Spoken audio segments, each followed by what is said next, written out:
কেন আপনার বাড়ি এই যজমানিগিরি? বেশি কথা শুনবে কেন শুধু শুধু? তারপরে আর বছর 20 পরে যাদের আমরা তথাকথিত দলিত পতিত লাঞ্ছিত বঞ্চিত সমাজের মানুষ বলি, এদের ভিতরে চাকরি বাকরি পাবার মতো মানুষ খুঁজে পাওয়া যাবে না। আমি যে কথাগুলো বলে রাখছি রেকর্ডিং করে রাখুন, এগুলো নিয়ে আমি ভাবি। 20 বছর পরে পাওয়া যাবে না, 1% পাওয়া যাবে না। আপনার কয় পার্সেন্ট আপনার সংরক্ষণ আছে? তার মানে কি চাকরির পরীক্ষা দিতে গেলে আলাদা লেখাপড়া করতে হয়। আর সরকারি স্কুলের যা পরিস্থিতি, খালি ডিম ভাত খাও, স্কুলে যাও, 8 পর্যন্ত কোনো পাস ফেল নাই। লেখাপড়া শেখে কোনোদিন? যার বাবার টাকা পয়সা আছে সে প্রাইভেট স্কুলে দিয়ে পড়াশোনা করাবে, তারপরে তারা চাকরি বাকরি পাবে। কিন্তু অধিক সংখ্যক যারা মানুষ, বহুজন যাদের বলা হয়, এরা কিন্তু আর লেখাপড়া, এমন লেখাপড়া শিখতে পারবে না যে লেখাপড়ার দ্বারাই চাকরি বাকরি পাওয়া যায়, ডাক্তার, উকিল, মোক্তার, ব্যারিস্টার হওয়া যায়। বাড়ি গিয়ে চিন্তা করবেন। কৌশলটা কিন্তু এখানে চলছে, আপনার বাড়ির পুজো নিয়ে আর শ্রাদ্ধ নিয়ে না। যে জায়গাটা কৌশলটা চলছে সেই জায়গা আমরা ধরব না, সেই জায়গা আমরা কোনো কথা বলবো না। আগে আমরা বেতের বাড়ির ভয়েতে ক্লাসে ঢুকতাম না যদি পড়া না করে যেতাম, ঠিক কিনা? দড়া দড়া হয়ে যেত পাছা। বাড়ি যাইও বাবার কাছে বলতে পারতাম না, বাবা আরো বাড়ি হতো, কি মা, ঠিক কিনা? আর এখন কোনো মাস্টার মশাই যদি কোনো ছাত্ররে একটু খোসা খাসি দেয়, তার তো স্কুলে টেকাই হবে দায়। আমার গিন্নি টিচার, একদিন এই পাখা দিয়ে একটা ছেলেরে বাড়ি দিয়েছে। পাখার ওই যে তাল পাখা, তো ওইটার ওই যে একটু শলার মতো দিয়ে থাকে না, ওই ছিঁড়ে যেয়ে খোসা লেগে কানে একটু রক্ত বেরোয় গেছে, খালি মারতি বাকি রাখছে। আমি বললাম কোনোদিন আর কিচ্ছু কবার না, লেখাপড়া শিখুক গিয়ে না শিখুক গিয়ে তা তোমার কি? এই অসম্মানলতা বোঝো না? তুমি তো ওদের ছেলে মেয়ে লেখাপড়া শিখুক এই জন্যেই তো তুমি শাসন করছিলে। তাহলে আজকে সমাজ কোথায় যাচ্ছে এইটা নিয়ে ভাববার বিষয়। যেটা নিয়ে ভাববার বিষয় আমরা তা ভাবি না। আজকে সনাতন ধর্মী আমরা, আমাদের ঘরে এসেছেন পূর্ণ ব্রহ্ম শ্রী শ্রী হরিচাঁদ ঠাকুর। আমাদের এক সম্প্রদায়ের মানুষ বলছে, আমাদের মধ্যে এক শ্রেণীর শিক্ষিত মানুষ বলছে সব আত্মা, পরমাত্মা, ঈশ্বর, ভগবান বলে কিছু নাই। আবার তারা বলছে হরিচাঁদ ঠাকুর কোনো অলৌকিকত্ব মানতেন না, ঈশ্বর আত্মা এগুলো মানতেন না। কোথায় পাইছে ভগবান জানে, আমি জানি না। তার গোসাইর কোন কলমে লেখা আছে যে এগুলো মানে নাই তিনি? বলছে তিনি নাকি বাস্তববাদী ছিলেন সব একেবারে। খালি হরিবোল বলার দরকার নাকি? হরিবোল বলা কি বাস্তববাদী নাকি? কইয়ে খালি খালি গড়তি হবে কেন? বারুনিতে মিলালো কেন? বারুনিতে যে লক্ষ লক্ষ মানুষ এসে চোখের জলে ভাসে, তারা সাধু গোসাই পাগল নাম হলো কেন? হীরামন পাগল মরা গরু লাথি দিয়ে বাঁচাইছিল, মিথ্যা কথা। গোপাল সাধু কুমিরের পিঠে করে পশর নদী পার হয়ে এসেছিল, মিথ্যা কথা। অশ্বিনী গোসাই দেহত্যাগ করার পরে আবার দেহ ধরে 6 বাড়ি মহোৎসব করেছিল, এটা মিথ্যা কথা। তারক গোসাই নিজে দেহত্যাগ করার পরে আবার দেহ ধরে তার নাতির জন্য, শৈলেনের জন্য জুতো আর ছাতি কিনে দিছিল কেন্দ্রীয় বাজিতপুরের ফটিক সাধুর কাছে। এগুলো মিথ্যা কথা, সব মিথ্যা কথা ওনরা কয়। মানে যাবো যে কোন জায়গায়, মাঝে মাঝে ভাবি মরবো নাকি হনি নাকি, আর ভাল লাগে না এই পরিস্থিতি সমাজে। তবু এখনো যে ডাক্তারবাবু তিনি মা বাবার উদ্দেশ্যে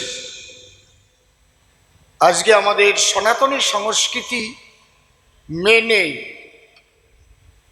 ক্রিয়াকর্ম করেছেন। যদিও কোনো ঠাকুর মশাইকে দিয়ে তন্ত্রমন্ত্র পড়িয়ে কোনো আত্মাকে স্বর্গেও পাঠানো যায় না আর নরকেও দেওয়া যায় না।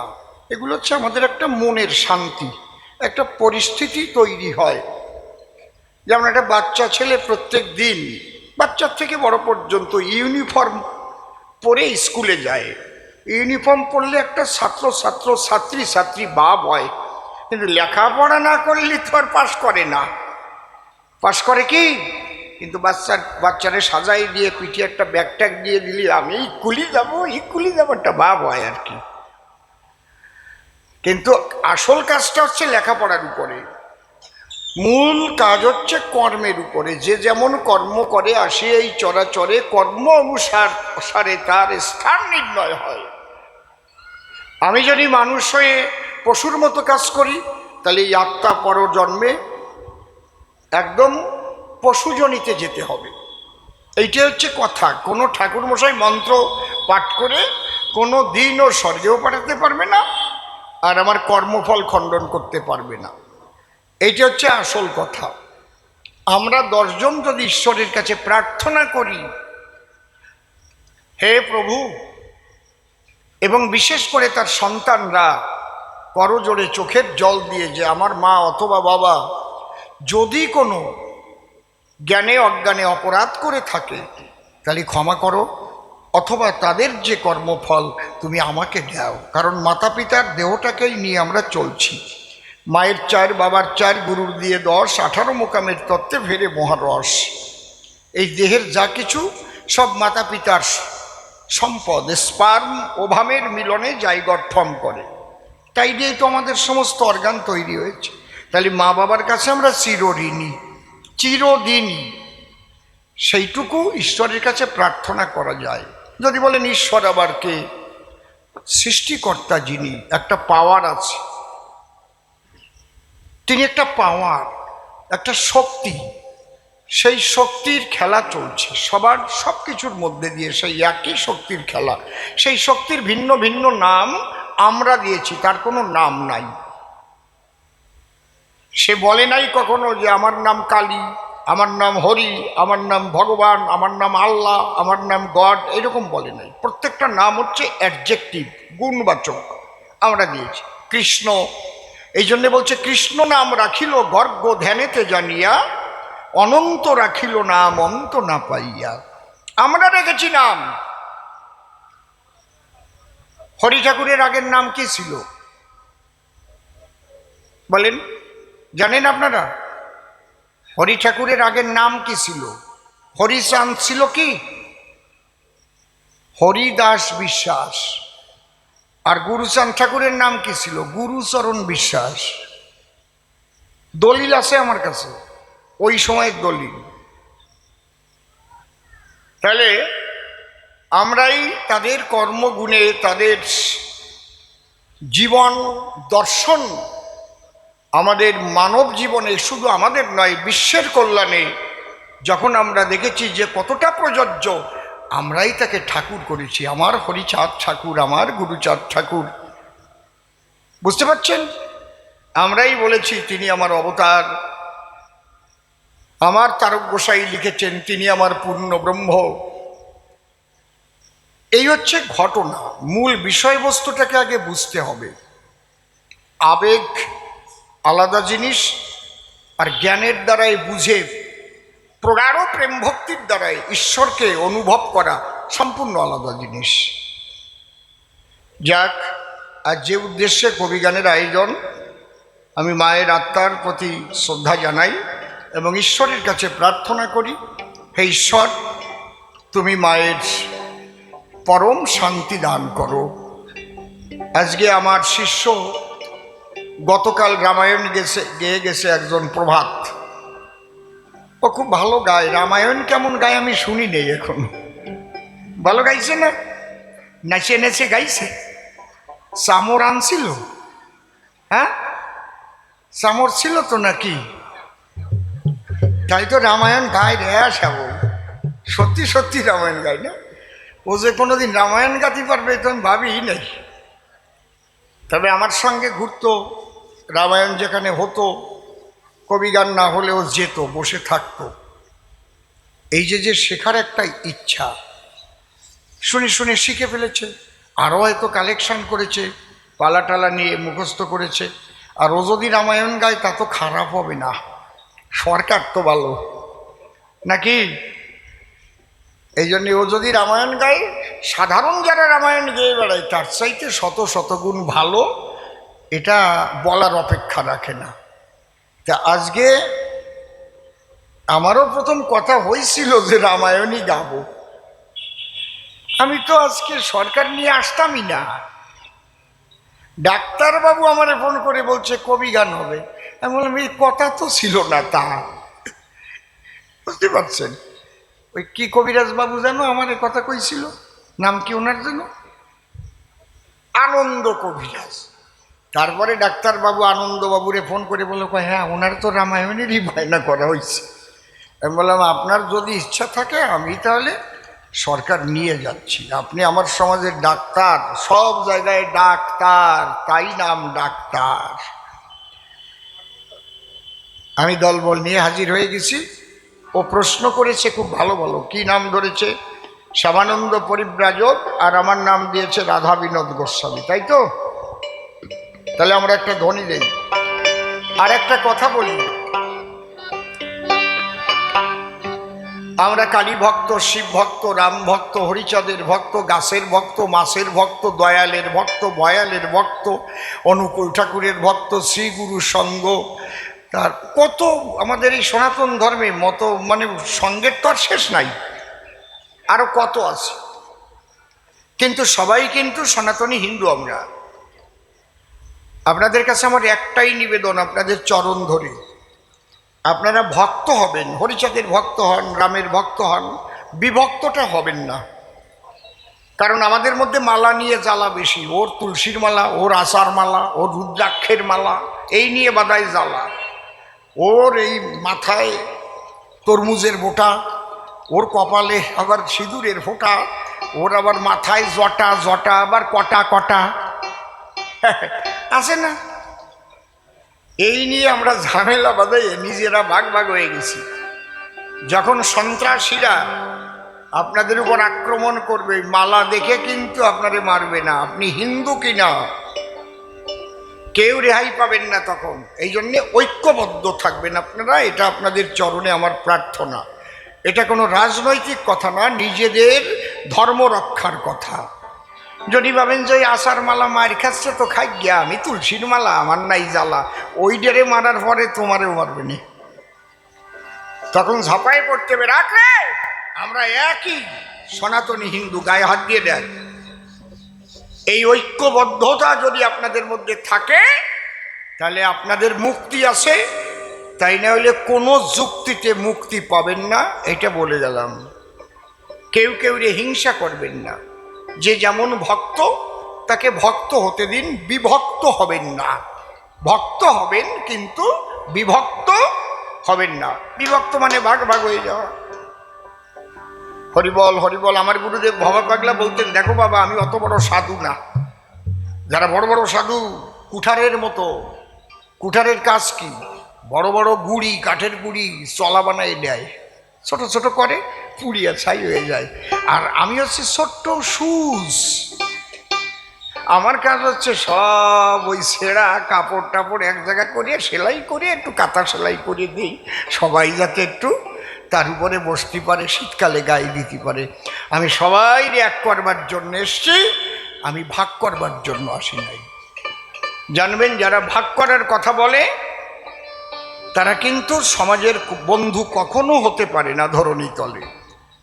আপনারা ঐক্যবদ্ধ থাকবেন। দাও আমি একটা সনাতনী ধ্বনি দিই, হরিবল হরিবল।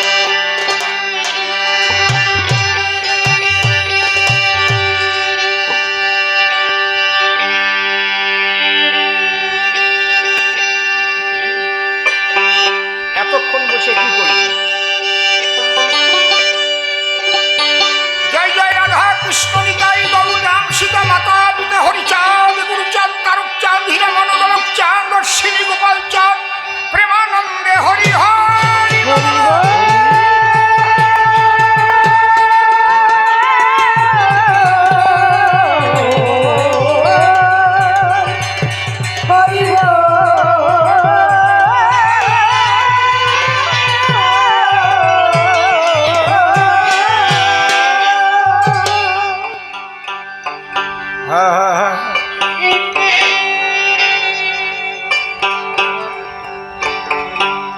তোমার কাছে যখন থাকি,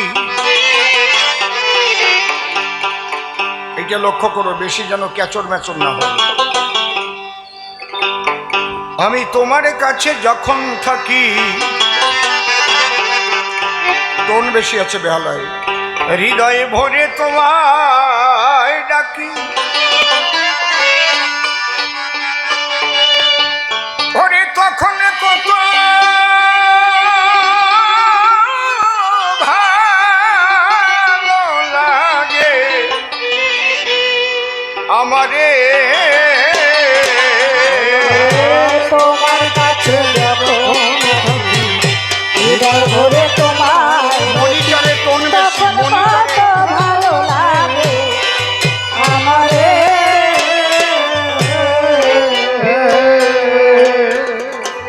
তোমার সুন্দর ভুবন দর্শন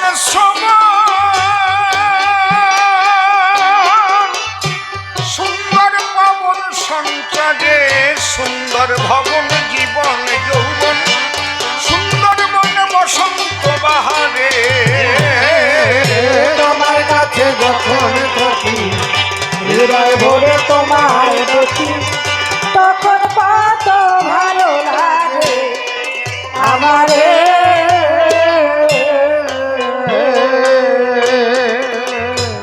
বসে শোনেন ভক্ত প্রাণ, সাধক কবি, প্রেমিক কবি, ভাবুক কবি, শ্রদ্ধেয় প্রয়াত পাগল বিজয় সরকারের এই গান। এই গান মানে তার দর্শন। পাগল বিজয় সরকারকে নিয়ে অনেক ইউনিভার্সিটিতে গবেষণা হয়েছে, অনেকেই পিএইচডি পেয়েছে এপার বাংলা ওপার বাংলায়।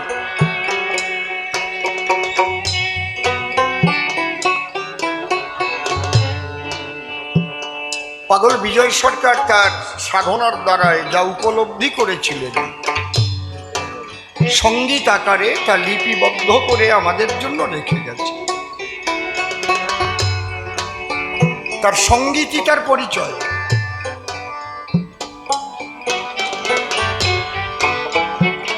কি সুন্দর কথা বলেছেন, তোমার কাছে যখন থাকি হৃদয়ে ভরে তোমায় ডাকি, তখন কত ভালো লাগে আমার। তোমার সুন্দর ভুবন দর্শন শ্রবণ, সুন্দর পবন সঞ্চারে, সুন্দর ভুবন জীবন যৌবন, সুন্দর বন বসন্ত বাহারে। অর্থাৎ যখন আমি তোমার নামে ডুবে থাকি, হৃদয় ভরে যখন তোমার নাম করি। একজন আমাকে বলছিলেন নামের মাহাত্ম্যটা একটু বলবেন, আপনি তো বলেছিলেন। দেখুন, একটা বীজের মাহাত্ম্য কি, তার মধ্যে বৃক্ষ লুকানো আছে। ঠিকমতো পরিবেশ তৈরি হলে অঙ্কুর উদ্গম হয়ে বীজ থেকে দেখবেন উপরের দিকে মাটি ফেটে আস্তে আস্তে বেরিয়ে আসে, তাই না? একটা কাঁঠালের বীজের মধ্যে অত বড় একটা গাছ থাকতে পারে, ভাবা যায়? কাঁঠালের বীজ পিষে ফেললে গাছ পাওয়া যাবে? চিবিয়ে খেলে গাছ পাওয়া যাবে? কিন্তু ওর মধ্যে গাছ আছে। এই জন্যে বলছে শাস্ত্রে, নাম কৃষ্ণ চৈতন্য রসবিগ্রহ, পূর্ণ শুদ্ধ নিত্য মুক্ত অভিন্নাত্মা নাম নামিনী। আমার দেহটা যে সত্তা দিয়ে গঠন হয়েছে, স্পার্ম এবং ওভাম, শুক্রাণু এবং ডিম্বাণু, মাতা পিতার, ভাবা যায় ওর মধ্যে পাওয়ারফুল এই অঙ্গ প্রত্যঙ্গগুলো ছিল।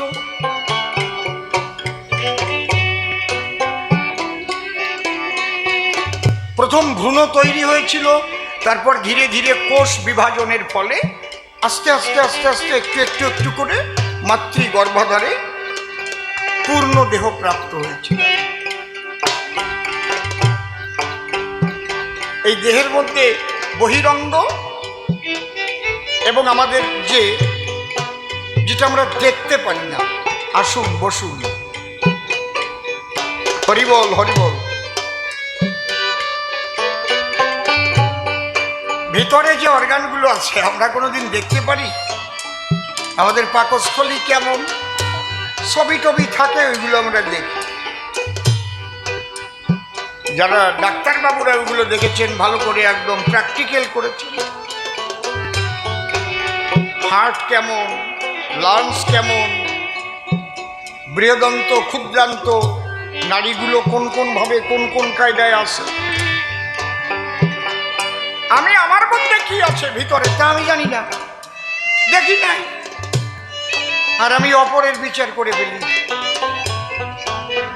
চোখ দিয়ে দেখা যায় কেন, কান দিয়ে দেখা যায় না কেন, নাক দিয়ে গন্ধ নেই কেন, কানে তো গন্ধ নেয় না, জিহ্বা দিয়ে তিক্ত কটু মিষ্টি রস একটু টোন বেশি আছে স্লাইড আস্বাদন করি, অন্যত্র স্পর্শ করলে বুঝতে পারি না। এই যে সৃষ্টি মাহাত্ম্য সব কিন্তু ওই শুক্রাণুর মধ্যেই ছিল, সমস্ত কিছু ঠিক ওই রকম নামের মধ্যে ঈশ্বর বিরাজ করে। বীজের মধ্যে বৃক্ষ যেমন চোখে না যায় দেখা, নামের মধ্যে আছে তেমন রাধা কৃষ্ণ মূর্তি আঁকা।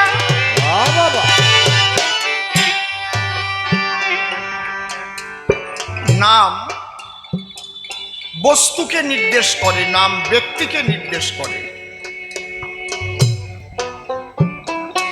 আমি নামটা ভুল বলেছি দুবার, আপনারা আমাকে বলেছেন না না ও না,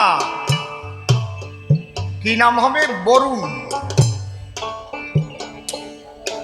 তরুণ। দেখেছেন, আমি যদি বরুণ বলি উনি কি আসবেন? কেন আসবেন না? কায়দা আছে। এইটাই হচ্ছে নামের মাহাত্ম্য। নাম ব্যক্তিকে নির্দেশ করে,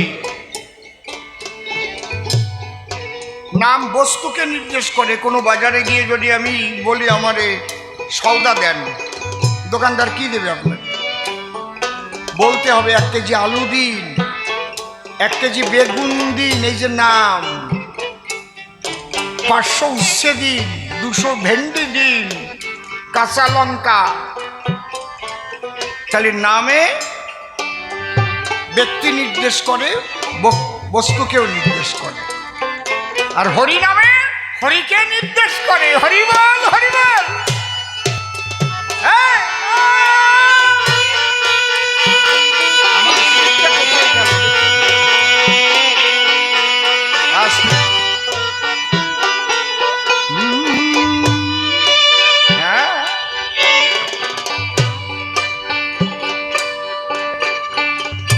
আপনি ভগবানকে কোথায় পাবেন?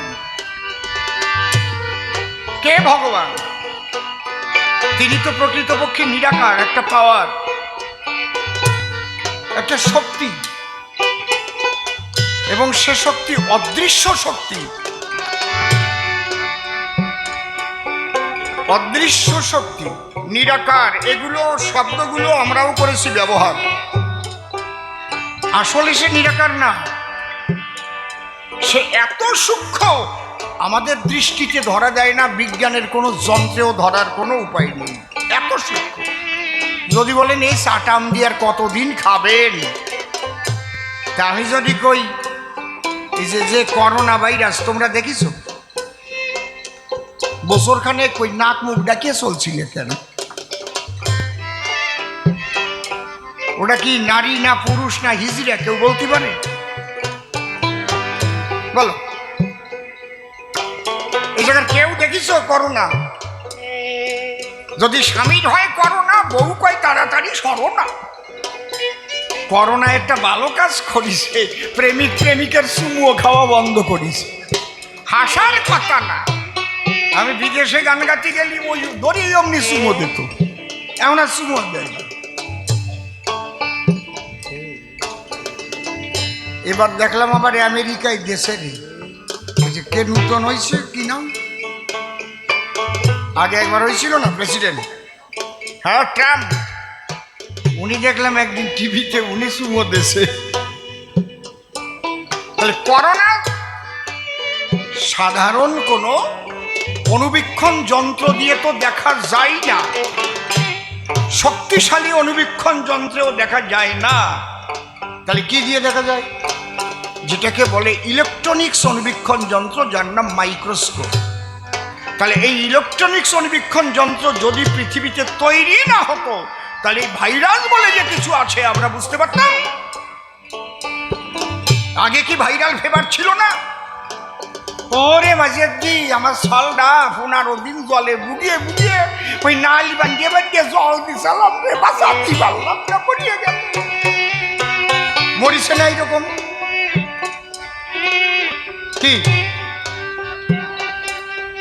কি কঠিন কঠিন ভাইরাস। তাহলে ভাইরাস কত সূক্ষ্ম, সূক্ষ্মাতি সূক্ষ্ম সেই ব্রহ্ম শক্তি, এবং যাহা যত সূক্ষ্ম হয় তার শক্তি তত বেশি হয়। এটা যারা হোমিওপ্যাথি নিয়ে পড়াশোনা করেছে তারা বুঝতে পারবে যে সূক্ষ্মের মধ্যে কত শক্তি নিহিত থাকে। তাহলে সেই শক্তিকে বলে সর্বশক্তিমান।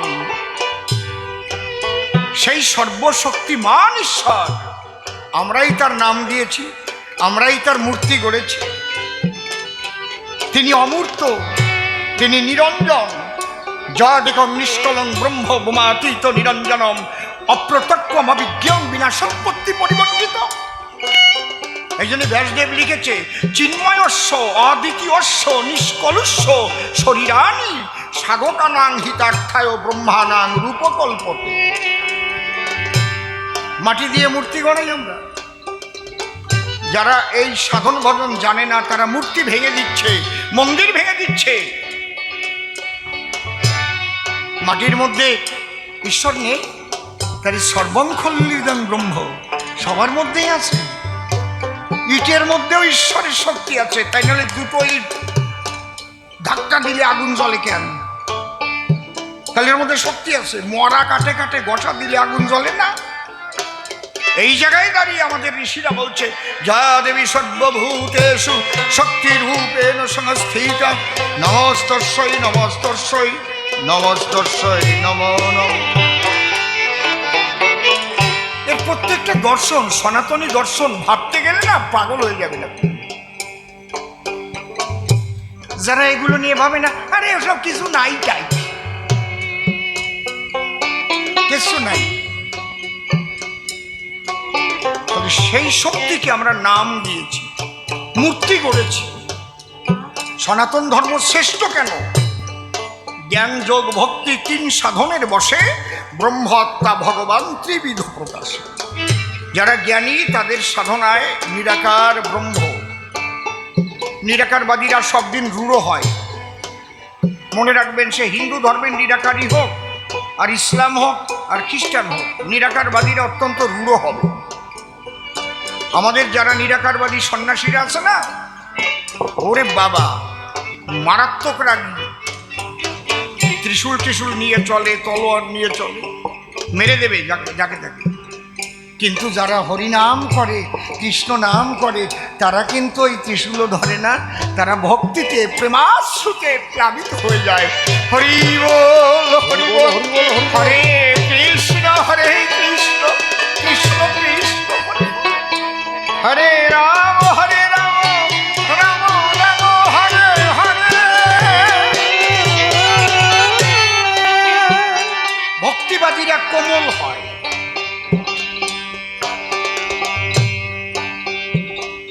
আজকে যে আলোচনাগুলো করছি খুব লক্ষ্য করে শুনে রাখেন। এই ভক্তিবাদটার জন্যই সনাতন ধর্ম শ্রেষ্ঠ। পৃথিবীতে আর কোনো ধর্মের মধ্যেই ভক্তিবাদটা নাই। এই জন্যে দয়া, মায়া, প্রেম, প্রীতি, ক্ষমা সবচেয়ে এই গুণগুলো এদের মধ্যে বেশি। যারা নিরাকারবাদী ওরা ক্ষমা টমা করবে না, আপনাদের মেরে দেবে, সে যে ধর্মের হোক। কিন্তু ভক্তিবাদীরা আপনাকে ক্ষমা করে দেবে, বাবা আর করো না, হ্যাঁ কি গোসাই, কোলে তুলে নেবে, চোখের জল দিয়ে আপনার মলিনতাকে ধুয়ে দেবে। এটা হচ্ছে ভক্তিবাদ। এই ভক্তিবাদের উপর দাঁড়িয়ে পাগল বিজয় সরকার এই গানটা লিখেছে। একটা কথা ব্যাখ্যা করতে গিয়ে এত কথা বললাম। তোমার কাছে যখন থাকি, হৃদয়ে ভরে তোমায় ডাকি, তখন কত ভালো লাগে আমারে। তোমার কাছে যখন থাকি, হৃদয়ে ভরে তোমায় ডাকি, তখন কত ভালো লাগে আমারে। যখন এই নামের মধ্যে ডুবে থাকে, এই যে মতুয়ারা যখন হরিবোল হরিবোল হরিবোল বলতে বলতে মাতাম, মতুয়ার শব্দটা এসছে মাতোয়ারা থেকে। মাতোয়ারা, মাতোয়া, মাতাম, মতুয়া। মতুয়া আলাদা কোনো ধর্মও নয়। মতুয়া এমন একটা দর্শন, যে দর্শন সারা পৃথিবীর মানুষের প্রয়োজন। এই মতুয়া দর্শন গ্রহণ করতে হলে মুসলমানকে তার ইসলাম ধর্ম ত্যাগ করতে হয় না। মতুয়া দর্শনকে গ্রহণ করতে গেলে খ্রিস্টানকে তার খ্রিস্টান ধর্ম ত্যাগ করতে হয় না। মতুয়া দর্শনকে জীবনে প্রতিফলিত করতে গেলে কোনো বৈষ্ণবকে তার কৃষ্ণ ভজন ত্যাগ করতে হয় না। এমন একটা দর্শন। মেতে যাওয়া, এই যে মেতে যাওয়া, যখন মেতে যায় মতুয়ারা, তারা যদি কিছু না পায় তাহলে মাতবে কেন? আর যেভাবে মাতাম দেয় দেখে তো আমার অনেক সময় করে ভয়, গাড়ের রক্ত ছিঁড়ে না যায়। হাসার কথা না, কিন্তু কিচ্ছু হয় না। আমার নিজের বউ জামাইতে যায়, আমার তো ভয় করে। সে ঠুস হয়ে সানের উপর পড়ে গেছে। আমি বলবো এইবার মাথা ফাটছে, আর আর বাঁচাতে পারলাম না। একটু ফুলিয়ে ওঠে না, কিচ্ছু হয় না। আর কি সেমন আমি অবাক হয়ে যাই। এখানে কোনো বিজ্ঞান খাটে না, এমন একটা জগৎ আছে। তাহলে এই যে মেতে যায় যখন, কেন মাতে? তখন নিজেকেও এত ভালো লাগে, জগৎকে ভালো লাগে, সর্বময় একটা আনন্দের তরঙ্গ হয়। তাই মেতে গিয়ে আনন্দ পায়, হরিনামে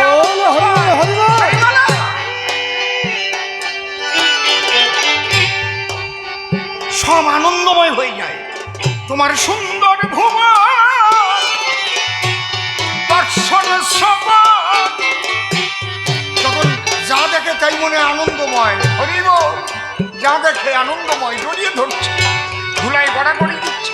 সুন্দর পবন সঞ্চারে, বিশাল গরম, কোনো ঠান্ডা নাই, ঘামিয়ে সামিয়ে যা উইয়ে গেছে, একেবারে আমাকে আঞ্চলিক ভাষা, ঠিক না? তবুও কত ভালো লাগে ভিতরে। সেটা যে নাম না করে সে জানবে না। তোমার সুন্দর ভুবন দর্শন ভাঙিলে, সুন্দর পবন সঞ্চারে, সুন্দর ভবনে জীবন যৌবন, সুন্দর মন বসন্ত বাহারে। তোমার কাছে যখন থাকি, হৃদয় ভরে তোমায় ডাকি, তখন কত ভালো লাগে আমারে। তাহলে নামের মধ্যেই তুমি আছো, আর নামের সঙ্গ যখন করি তখনই আমার ভালো লাগে। তোমায় ছেড়ে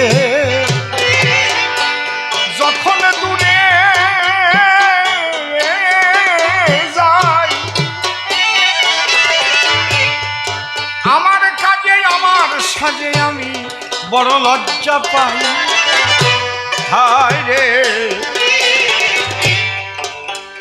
এই ভাবময় অবস্থা থেকে যখন আমি দূরে সরে যাই, তখন নিজে এমন এমন কাজ করে বসে নিজের কাজে নিজেই লজ্জিত হই।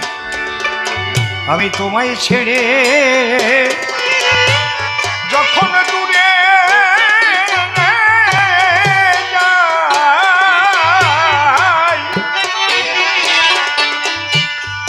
আমার কাজে আমার সাজে আমি বড় লজ্জা পাই। তখন কেমন করে এ মুখ দেখাই দেবতা তোমার ধারে আমার, আমি আড়াল করে দাঁড়াইয়ে রই মোহের আধারে। তোমার কাছে যখন থাকি হৃদয় ভরে তোমার ডাকি, তখন কত ভালো লাগে আমারে।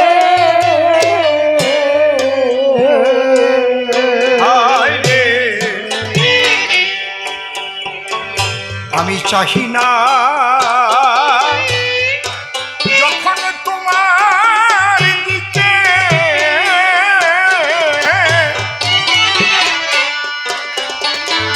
এই বিশ্ব জগৎ বিমুখ, তখন আমার মুখ দেখে তখন শুধাই না কেউ আমায় ডেকে, বঞ্চিত হই সকল দ্বারে, খালি হাতে ফেরে না কেউ দীনবন্ধু তোমার দুয়ারে। তোমার কাছে যখন থাকি হৃদয় ভরে তোমার ডাকি, তখন কত ভালো লাগে আমারে।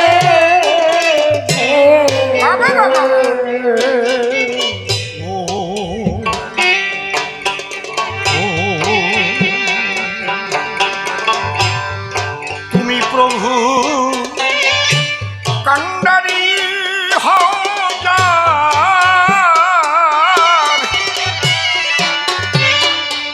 জলের কুম্ভীর কুম টানে তার বাঘে টানে দাঁড়।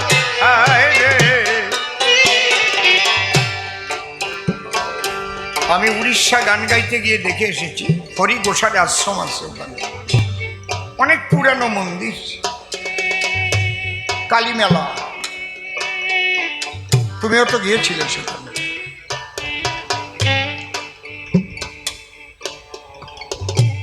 উনি কিন্তু ওখানে বাঘের পিঠে করে চলাফেরা করতেন, ওখানে বন্য জন্তু আর সে বাঘ ওনাকে নিয়ে ভিলেজে ভিলেজে যেতেন। সে বৃদ্ধা মানুষগুলো বলছে, এই হরি গোসাই হরি নামের দ্বারায় বনের বাঘকে পোষ মানিয়েছে। সেই মানুষটি কেমন ছিল? এরও থিওরি আছে, বাঘের মধ্যে যে আত্মা, আমার মধ্যেও একটা আত্মা। বাঘের মানসিক অবস্থার পরিবর্তন ঘটে, বলে না সাধু সঙ্গ সর্বশাস্ত্রে কয়, লবমাত্র সাধু সঙ্গ কৃষ্ণ প্রাপ্তি। আমি শ্রী ঠাকুর ভবা পাগলাকে জিজ্ঞেস করেছিলাম, পাগল, তখন আমি নাম কীর্তন গাইতাম, আমরা এই খোল করতাল নিয়ে ট্রেনে উঠলে আমাদের ঠেলে ফেলে দিতে চায় অফিস টাইমে, এ আরো 45 বছর আগে, উঠতে দেয় না, হিংসা করে। আমাকে বলছে, এই শালা, তোরে হিংসা সেদিন আর কেউ করবে না যেদিন তোর ভিতরে হিংসা থাকবে না। তুইও তো হিংসা করিস, যেদিন তুই পরিপূর্ণ হিংসা শূন্য হয়ে যাবি সেদিন বনের পশুও তোরে হিংসা করবে না।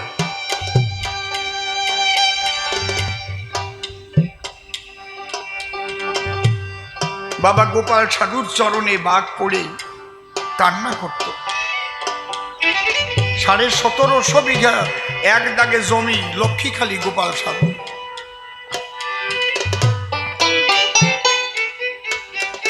সুন্দরবনের বাঘের একটা নিয়ম আছে, ওরা যখন বাচ্চা প্রসব করে তো ওরা কিন্তু তার আগে আগে নদী পাড়ি দিয়ে জনবসতিপূর্ণ এলাকায় চলে আসে। সেখানে যে ধান ক্ষেতগুলো থাকে ওই ক্ষেতের মধ্যে বাচ্চা প্রসব করে। কারণও আছে, কারণ পুরুষ বাঘ যদি জন্ম নেয় ওই বড় বড় বাঘ ওইগুলোকে বাচ্চা অবস্থায় খেয়ে ফেলে, ওদের বড় হতে দেয় না, বুঝতে পারছেন? আর ওখান থেকে কিছুটা বড় করে তারপরে ওদের নিয়ে যায় মা। যাবি তো যা, গোপাল সাধুর ওই পাকা ধান ক্ষেতের ভিতরে বাচ্চা প্রসব করে আসে। আর কৃষকেরা ধান কাটতে গেছে, বাবা বাবা, যখনই ধান কাটতে গেছে দেখে ব্যাপার কি, একটা বড় বাঘ শুয়ে আছে, বেশ খানিকটা ধান সেখানে ভাঙাচোরা হয়ে গেছে। ওরা দেখে আরে বাবা, ধান ক্ষেতের ভিতরে বাচ্চা প্রসব করে রয়্যাল বেঙ্গল টাইগার শুয়ে আছে। ওরা তাড়াতাড়ি দৌড়ে গেছে, সাধু মশাই কি এবার আর আপনার ওই মাঠের ধান গোলায় যাবে না, কারণ ওই বাচ্চা বড় না করে তোর বাঘ যাবে না, আর কেউ ধান কাটতে পারবে না ওখানে। সামান্য একটা গাভী যদি বাচ্চা দেয় ওই গোবৎসের কাছে, তখন কি যাওয়া যায়? হাত দিলে গুঁতো দিতে চায়। একেবারে যে শান্ত গাই সেও কিন্তু এই বাচ্চার কাছে কেউ যেতে দিতে চায় না। কি মা, সত্যি না? তাহলে বাঘ কি হবে? গোপাল সাধু বলছে তোমরা ক্ষণকাল তিষ্ঠ, একটু অপেক্ষা করো। গোপাল সাধু একখান গামছা পরা আর একখান গামছা গায়ে, একটা আশার মালা গলায়, জয় বাবা গুরুসা। গোপাল সাধু এই বাঘের দিকে যাচ্ছে, সবাই মানা করছে সাধু বাবা বাঘের কাছে যাবেন না বাবা, কারণ বাঘ বাচ্চা হলে প্রচন্ড ক্ষুব্ধ হয়ে যায়, বাঘের কাছে অন্য কোন রকম কেরামতি চলে না। গোপাল সাধু হাঁটতে হাঁটতে বাঘের কাছে গিয়ে দাঁড়িয়েছে। মা বাঘকে বলছে, মা তুই এখানে থাকলে তো কৃষকেরা ধান কাটতে পারবে না, আর এই পাকা ধান যদি না উঠাই তাহলে বারুণীর 15 দিন পরে যে বাবা গুরুচাঁদের নির্দেশে লক্ষ্মীখালি বারুণী হয়, সেই বারুণী যে ভক্তরা আসে তারা কি পোশাক পাবে বাবা? গোপাল সাধু কাঁদছে, করজোড়ে বাঘের কাছে প্রার্থনা করে। বাঘ ঢালমাল করে গোপাল সাধুর দিকে তাকাচ্ছে, আর ওই বাঘের চোখ দিয়ে জল পড়ছে। বাঘ গিয়ে গোপাল সাধুর পায়ে মাথা ঘষছে। বাঘ মনে মনে ভাবছে, আমার পশু জনম সফল হলো, আজ পশু হয়ে আজ সাধুর পরশ পেলাম। হরি হরি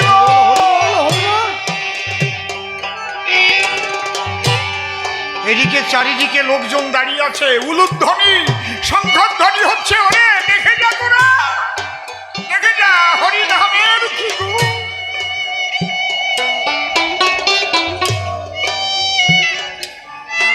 গোপাল সাধু বললেন, মা আমার তো আরো জমি আছে, বাচ্চা নিয়ে সেখানে যাও মা, পাকা ধানগুলো কাটতে দাও।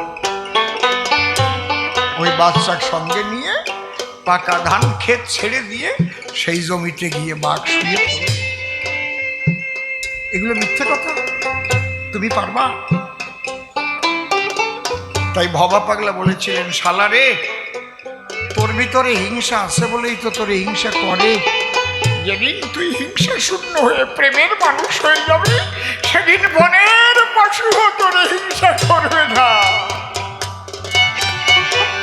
শ্রী চৈতন্য মহাপ্রভু তিনি যখন বৃন্দাবন যাচ্ছিলেন এই ঝাড়খণ্ডের জঙ্গল দিয়ে, এখন হাওড়া থেকে ট্রেনে উঠলে এইসব জঙ্গল বাঁধে, শাস্ত্রে লেখা ঝাড়ি খণ্ড অর্থাৎ ঝাড়খণ্ড,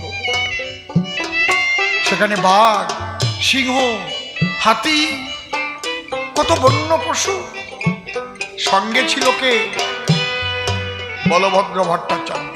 ও তো ভয় পেয়ে গাছের ডালে গিয়ে লুকিয়েছে। আর মহাপ্রভু হা কৃষ্ণ বলে বাঘের গায়ে দিয়েছে পা তুলে। মহাপ্রভুর পরশ পেয়ে বাঘ দু পা তুলে সেও নৃত্য করছে। আর আশপাশ থেকে সিংহ হাতি এসে সবাই প্রেম আলিঙ্গন করে মহাপ্রভুর সঙ্গে হরিনামে মাথা।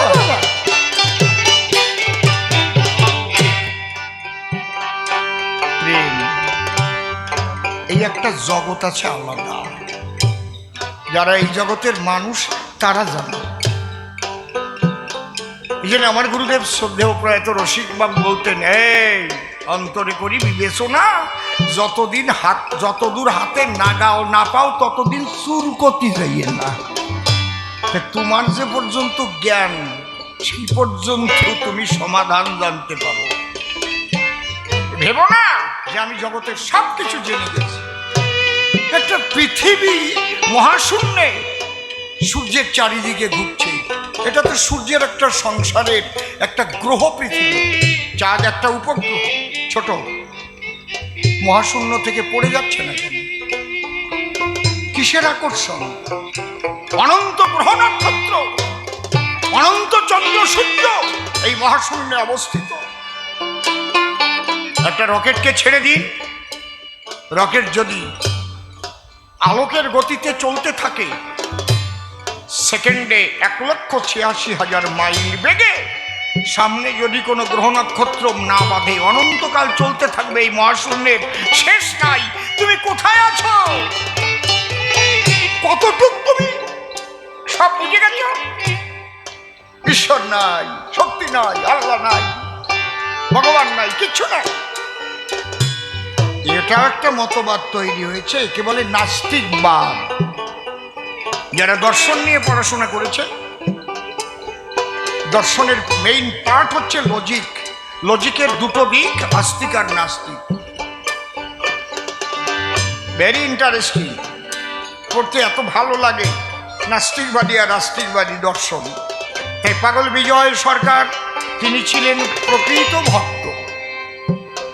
তাকে আপনি মতুয়া বললে মতুয়া, বৈষ্ণব বললে বৈষ্ণব, শাক্ত বললে শাক্ত, অর্থাৎ সে প্রকৃত ভক্ত। তার কাছে আর বিভেদ থাকে না। মা কালীর সঙ্গে কথা বলতে, মাটির কালী তার কথা শুনতে।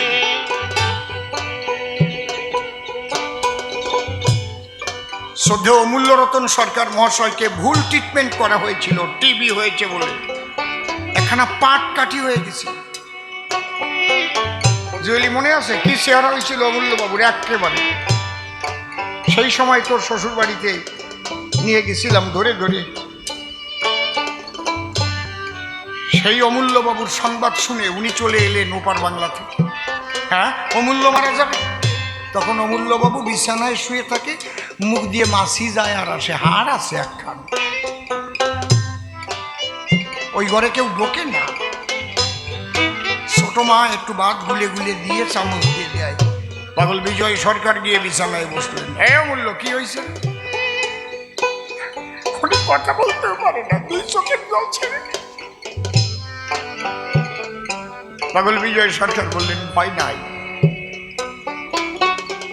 আর উনি যেখানে, ওনাকে যেখানে রাখা হয়েছে মাথার কাছেই মা কালীর মূর্তি আছে, ভয় নাই, তুই তো মার কোলেই আছিস। অমূল্যবাবু আমাকে নিজে বলেছেন যে 3টে রাত পাগল বিজয় সরকার ঘুমায় নাই। দিনেও না রাত্রিও না। ঝগড়া করেছে মায়ের সঙ্গে। আমার অমূল্যকে নিতে দেব না, একদম যেমন ঝগড়া করে মানুষে মানুষে। তুমি বলছো নিয়ে যাবে, নিয়ে যাবে, আমাকে নিয়ে যাও। অমূল্যকে নিতে দেব না। কয় 3 রাত পরে ভোরবেলা বলে, অমূল্য মা এবার তোরে রাখিয়ে গেল। কি কি ওষুধ আছে? ওই ঝুড়ির মতো টিভির, সব টিভির ট্যাবলেট। ওই একসঙ্গে পাগল বিজয় সরকার সমস্ত ট্যাবলেট ক্যাপসুল যা ছিল খুলে খাইয়ে সব কয়টা খেয়ে ফেলছে পাগল বিজয় সরকার। তাই যা আর ভয় না। পাগল বিজয় সরকার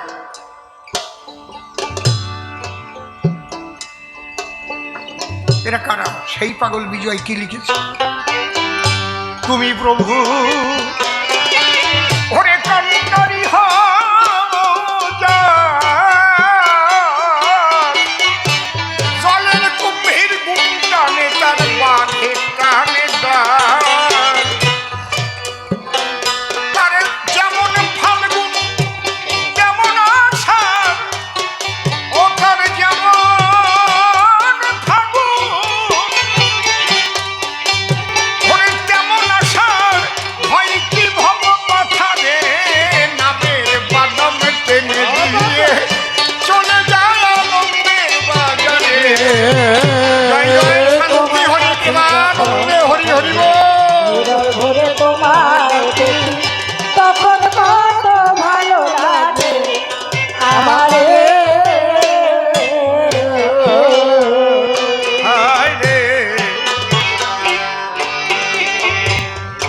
বিজয় বলে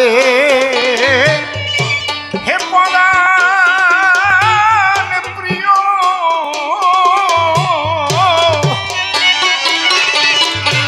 আমি ভুল পথে যদি যাই আমায় ফিরাইয়ে নিও। হায় রে পাগলে বিজয় বলে হে পরাণ প্রিয়,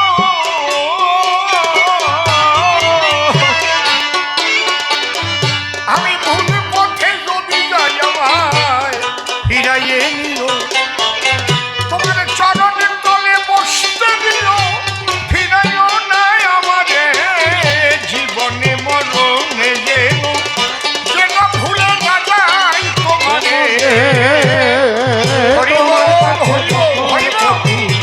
হৃদয় ভরে তোমায় দেখি তখন কত ভালো লাগে আমারে।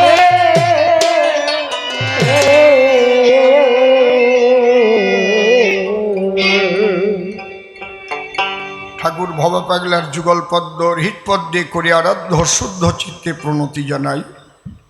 সাধুগুরু বৈষ্ণব হেরি আর যত পুরুষ নারী আমার ভক্তিপূর্ণ প্রণাম গ্রহণ করিবেন সবাই।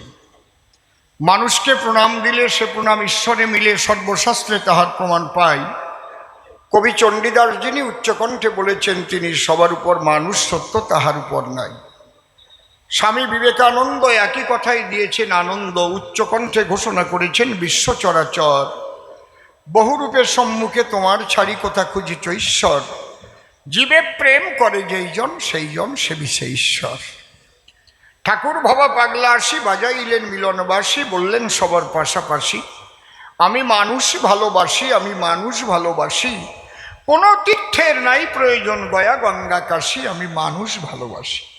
সেই মানুষের চরণ লক্ষ্য করে প্রণাম করি বারে বারে। মানুষে যদি কৃপা করে কৃপা করবেন কৃষ্ণ কাল ও শশী। বন্দনার ভাব করে শেষ বক্তব্য করিব পেশ, সবিশেষ সবার মধ্যে জানাই নিবেদন। অদ্যকার্যে কবিগান, এটা আমার দ্বিতীয় বৎসরের এই বাড়ির অনুষ্ঠান। পিতৃবিয়োগে আর একবার আমি দিয়েছিলাম দর্শন, এবার যোগ দিয়েছি কবিগানে নির্মল অসীম দুইজনে। সে স্বনাম করিয়া বর্জন, নাম ধরেছে প্রেমানন্দ, দেখাইছে তার কাব্যের ছন্দ। ভক্তবৃন্দ পেয়েছেন আনন্দ শুনে তার কথোপকথন।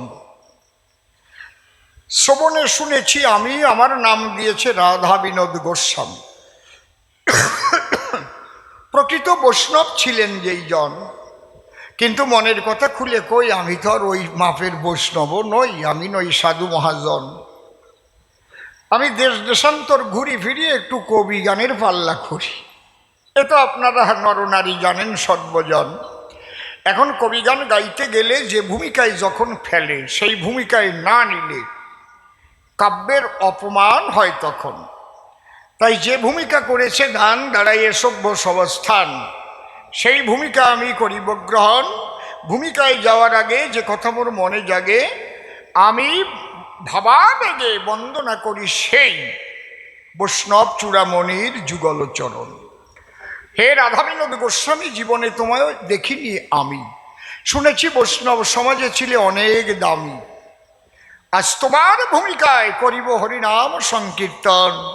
তুমি কৃপা করে বসো আমার হৃদয় মন্দিরে, তোমার কথা আমার এ অধরে তুমি করো আলাপন।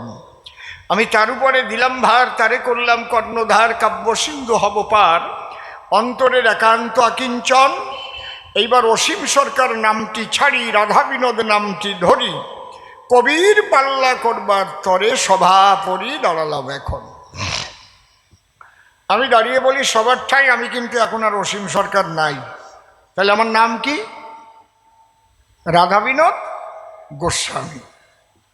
আর বিপক্ষের কবি যিনি শ্যামানন্দ পরিব্রাজক হয়ে তিনি প্রশ্নপত্র করে গেছে দান, তিনখানা প্রশ্ন করে গিয়েছে সে এই আসরে, এই বার্তা ধরে ধরে দেব সমাধান।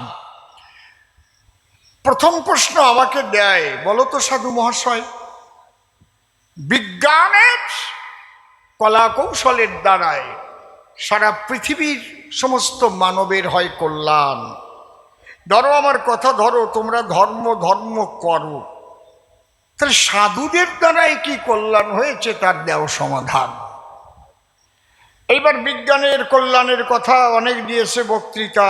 আগে অল্প হতো ধান, তারপরে বিজ্ঞানের দ্বারাই ফলন বেশি হয়, বলে গেছে না? অনেক কিছু বলেছে সবাস্থান। আবার মোবাইল ফোনের কথা দিয়ে গেছে বক্তৃতা। মোবাইলে যা হচ্ছে রে মশাই, সেদিন ফেসবুকে দেখলাম হাবড়ার থেকে 1 বছরের মধ্যে বলে 543 জন বউ চলে গেছে।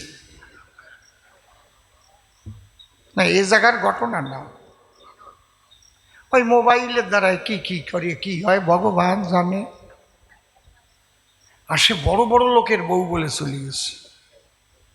মোবাইলে ভালো কাজ করেছে, প্রণাম জানাই, মোবাইল তোমার রাঙা পায়। মোবাইলে চরিত্রহীনতা যে কি হারে বাড়ায়, বুঝলে? এর চাইতে আগে চিঠিপত্র কত ভালো ছিল। কন ডাক বিভাগের পোস্টমাস্টার আসলেই ভাবতাম, মনের মানুষ যদি থাকতো দূরে, পোস্টমাস্টার দেখলে পরে কোনো চিঠি পাঠাইছে নাকি আমারে।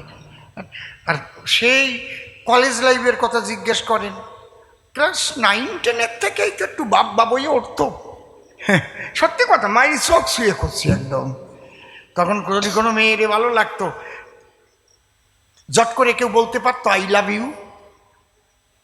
এখন চিঠি পাঠাতে হলি কাদ্দারে পাঠাবো, তার জন্য ওর বান্ধবী কিনা অল্প একটু লিখে তুই একটু দিয়ে তুই ওর বইয়ের মধ্যে ঢুকোই থুস। কি হাসিয়া করতেছে? তোমরা তো এখন একবারে সামনে ফটো নিয়ে কথা কয়, নড়ে চড়ে একদম। ভালো কাজ করিছে মোবাইলে মুঠে। বাড়িয়ে গেছে লাভ ম্যারেজ, ওটা হচ্ছে লোকসানের গ্যারেজ। যত হচ্ছে তত কি হচ্ছে, বিবাহ বিচ্ছেদ দেখা দিচ্ছে। এই জন্য আমি বলবো না যে বৈজ্ঞানিক যারা খারাপ কাজ করেছে, তারা বিজ্ঞানের দ্বারা মানুষের করেছে প্রভূত কল্যাণ। কিন্তু কি বলবো আপনাদের কাছে, মানুষের মনুষ্যত্ব যে নষ্ট হয়ে গেছে তার জন্য দোষী নয় বিজ্ঞান, বৈজ্ঞানিকরাও দোষী নয়, আর বিজ্ঞানের আবিষ্কারও দোষী নয়। আমাদের ব্যবহারিক জীবন খারাপ হয়ে যায় বলে মানুষ যায় রসাতলে। এই ব্যবহারিক জীবনকে সুন্দর করতে গেলে সাধু সঙ্গ না হলে হয় না মহাশয়। হরিবল হরিবল। এবার তুমি যখন মতু হতে যাবে, তোমার দ্বাদশ আজ্ঞা পালন করতে হবে। মানে কয়জন পালন করে তা আমি জানিও না, আমি খবর নিয়ে কাজ কি আমার। চুল টুল রেখে মালা টালা নিয়ে ঝাঁকি ঝুঁকি তো দেয়। প্রথমে 2টো মাত্র, বা 12টা লাগবে না, 2টো বাণী পালন করো। সদা সত্য কথা কহিবে, মাতা পিতাকে ভক্তি করিবে, যাও। 10টা বাদ দিলাম, পারবা? সত্য রূপং পরম ব্রহ্ম, সত্য হি পরমন্তপ, সত্য মূলা ক্রিয়া সর্বা, সত্যাৎপরতর নহি। সত্যের উপরে আর কোনো সাধনা নাই। সাধন ভাজন করতে গেলে বসে শোনেন জ্ঞানী দলে, আগে নিজের বাক্য ব্রহ্মটাকে সত্য করা চাই। এত সোজা নাকি? হরিচাঁদ ঠাকুরের কাছে ভেলারাম পাগল গেছে। যে ভেলারাম পাগলের বিটে এখনো কাটোর বাড়ি আছে গোপালগঞ্জের পাশে। কাটোর বাড়ি নাম শুনছেন? কেটাকে ডাক তোলেন তো দেই। না শুনে তো পারে না এই জায়গার মানুষ। একজন পালাম, কাটোর বাড়ি চেনেন তো? ভেলারাম পাগলের ভিটে। তুমিও চেনো, জানো? তুমি আবার কোন কায়দায় জানো? ওই ভেলারাম পাগল হরিচাঁদের কাছে গেছে। ও ঠাকুর, কি? সবাই কয় হরিচাঁদ ঠাকুর যা কয় তাই হয়ে যায়, তুমি যা কও বাক্য সত্য, তোমার কি করি হলো? হরিচাঁদ বলে, ভেলা, আজকের থেকে মুখের থেকে মনের থেকে মিথ্যাকে ঝেড়ে ফেলা, বাক্য সিদ্ধ হবি তুই ফেলা।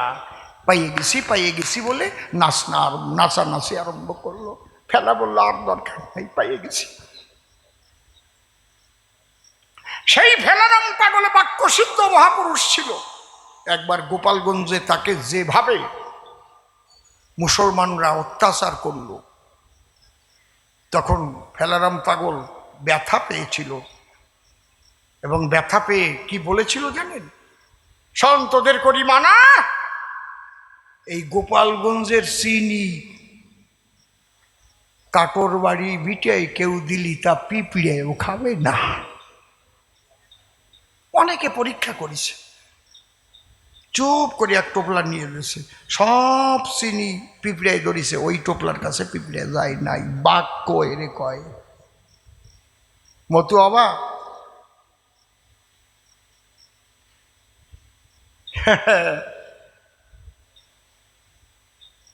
সাধুর বাজারে যদি কেউ যায় তাহলে তার জীবনটা সুন্দরভাবে তৈরি হয়। সাধুরা কি ম্যান মেকিং ইনস্টিটিউশন, মানুষ গড়ার কেন্দ্র হচ্ছে সাধুরা। মানে সাধু সাজিয়ে যদি আকাশ করে বেড়ায় দয় ধরবেন, আমি কিন্তু তাকে কথা করছি না। দীক্ষা টিক্ষা দিল, শিষ্যর বউ নিয়ে ফুটুস করে চলে গেল। আমি ওই ধরনের সাধুকে কথা কিন্তু আমি করছি না, দয় ধর্মের কান ধরছি।